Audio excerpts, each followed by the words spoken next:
ওকে, so এই পার্টে আমরা দেখি যে বাটনটাকে আমরা কিভাবে ডিজাইন করতে পারি। মনে করেন বেসিক্যালি কিছু ডিজাইন থাকবে, সো এখানে আমরা একটা ক্লাস অ্যাড করে দিতে পারি। সাপোজ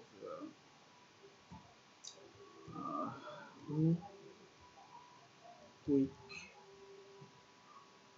ভি, হ্যাঁ এভাবে দিলাম যেন ইউনিক হয় ক্লাসটা, নাতে আবার মিলে গেলে আবার প্রবলেম হবে, ঠিক আছে। সো এখন যদি আমি এখানে রিলোড দিই তাহলে দেখতে পাবো যে এটার মধ্যে এখন এই ক্লাসটা কিন্তু অ্যাড হয়ে গেছে।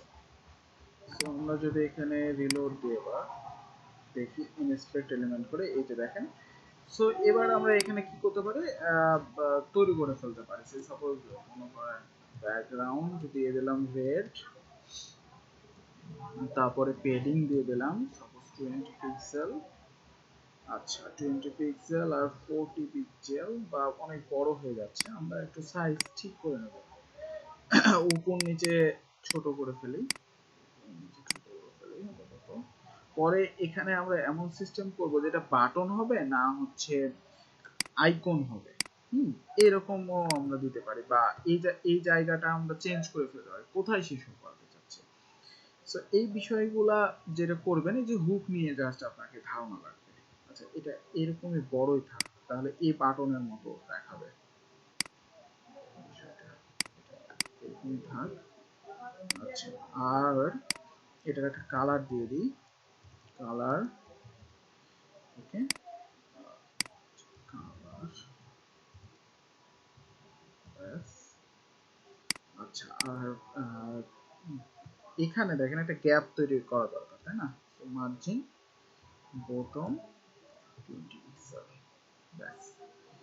সো এরকম একটা গ্যাপ তৈরি হয়ে যাবে। 20 বেশি হয়ে যায়, অল্প একটু দিয়ে দিচ্ছি আপাতত, পরে আমরা এগুলো মেনটেন করব, সমস্যা নেই। এগুলো সব ব্যাক এন্ডে এগুলোর অপশন বানাবো এবং ফ্রন্ট এন্ডে সে ইচ্ছা মতো কাস্টমাইজ করে নেবে। এগুলাই হচ্ছে সুবিধা ইউজারের জন্য।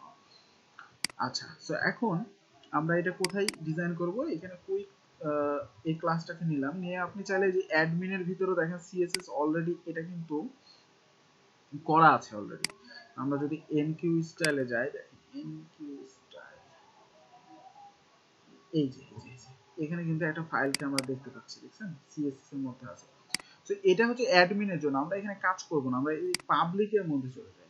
হ্যাঁ পাবলিকের মধ্যে এই যে দেখেন সিএসএস এর মধ্যে একটা ফাইল আছে, এটাও অলরেডি এনকিউ করা আছে, এগুলো সব ফাইল কাজ করানো আছে। তো এগুলো নতুন করে দরকার নাই করানোর জন্য। হ্যাঁ সো জাস্ট আমি এটা নিয়ে নিই এবং এটা নিয়ে যেটা করব এখানে দিয়ে দিব, ঠিক আছে, সেট করব। এবার একটা রিলোড দেন, দেখি আমাদের সব বাটনগুলো ডিজাইন আসার কথা। এই যে দেখেন সবগুলো চলে আসে, কিন্তু এখানে একটা বিষয় আছে, সেটা হচ্ছে যে এটার কিন্তু কালারটা পায় না, এটার কিন্তু কালারটা পায় না। সো এই যে এই কালারটা পাচ্ছে না, সো এটাকে আমরা একটু ইম্পর্টেন্ট করে দিই। হ্যাঁ হয়তো বা থিমের বা কালারটা বেশি প্রাধান্য দিচ্ছে, সো এটা পাচ্ছে না, এটাকে ইম্পর্টেন্ট করে দেওয়া হচ্ছে।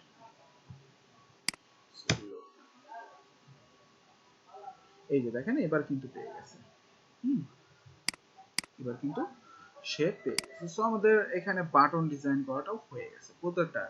জাস্ট এখন আমাদের কি করতে হবে, অ্যাজাক্স নিয়ে কাজ করব সামনে আমরা, এবং আমরা হচ্ছে যে এখানে যখন ক্লিক করব তখন এই মডেলটা দেখাবো। সো আমাদের আরো যে কাস্টম কিছু হচ্ছে যে কিছু সিএসএস জেএস ফাইল এনকিউ করা লাগবে, সেই সিএসএস জেএস গুলো আমরা হচ্ছে যে এনকিউ করে ফেলবো, ঠিক আছে, সেগুলো আমরা করে ফেলবো।